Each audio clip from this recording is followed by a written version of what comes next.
Hello दोस्तों, Edward education में आपका स्वागत है।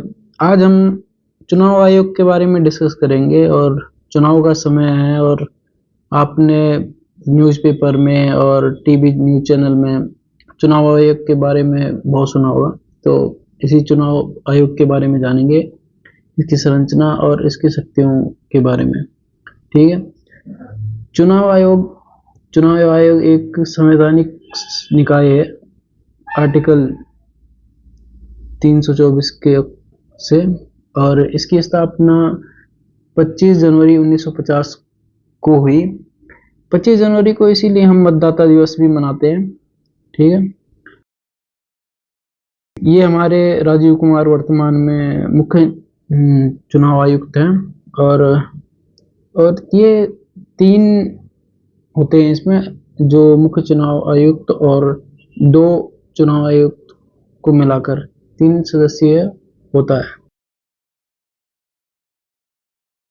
यह देश में लोकसभा, राज्यसभा, राज्य विधानसभा, राष्ट्रपति, उपराष्ट्रपति के चुनाव का संचालन करती है।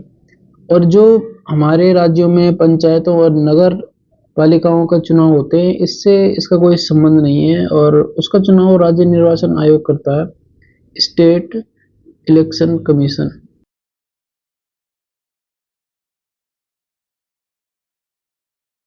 इसका संवैधानिक प्रावधान भारतीय संविधान के भाग 15 में है और अनुच्छेद 324 से 329 तक।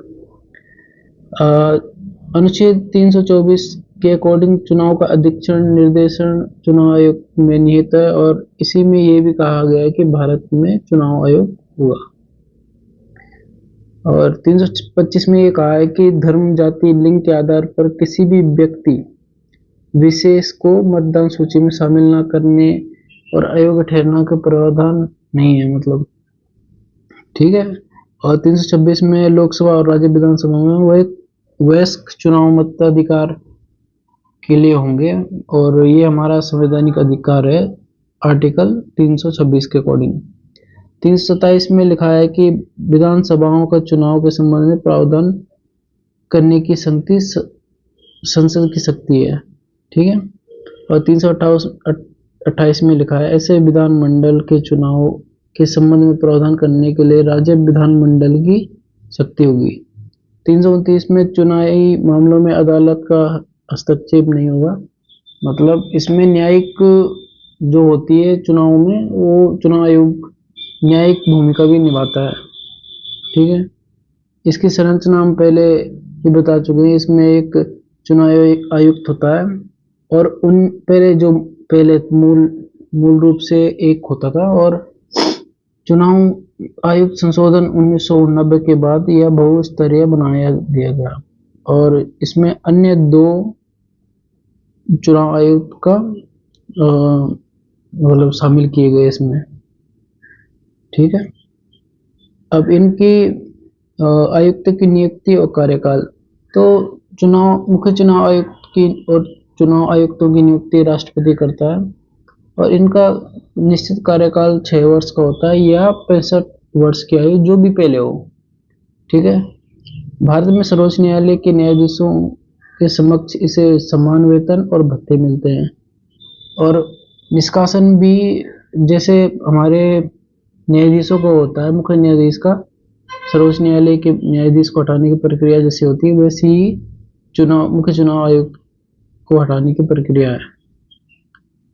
अब हम मुख्य चुनाव आयोग की शक्तियां और कार्य के बारे में चर्चा करेंगे। इसकी प्रशासनिक शक्तियां हैं कि परिसमन आयोग के अधिनियम के आधार पर देश में चुनाव निर्वाचन क्षेत्रों का निर्धारण करना, मतदाता सूची तैयार करना, समय समय पर संशोधन करना, और राजनीतिक दल को मान्यता प्राप्त करना, चुनाव चिन्हों का आवंटन करना, और चुनाव के संचालन हेतु चुनाव कार्यक्रम तय करना, चाहे आम चुनाव हो या उपचुनाव। और इसमें सलाहकार क्षेत्राधिकार और अर्धन्यायिक क्षेत्राधिकार, जैसे मैंने कहा था, न्यायिक कार्य भी होते हैं, जैसे कि आयोग के पास ऐसे उम्मीदवार को अयोग्य घोषित करने की शक्ति है जो समय के भीतर और कानून द्वारा निर्धारित तरीके से अपने चुनावी खर्चों का लेखा जोखा करने में विफल रहा हो। और आयोग के पास मान्यता प्राप्त राजनीतिक दलों के विभाजन और विलय से संबंध विवादों को निपटाने के लिए अर्धन्यायिक शक्ति है। ठीक है, तो आपको वीडियो कैसी लगी? इसी प्रकार की वीडियो आप देखने के लिए मेरे चैनल को सब्सक्राइब कर सकते हैं और प्लीज़ चैनल को सब्सक्राइब करें। Thank you.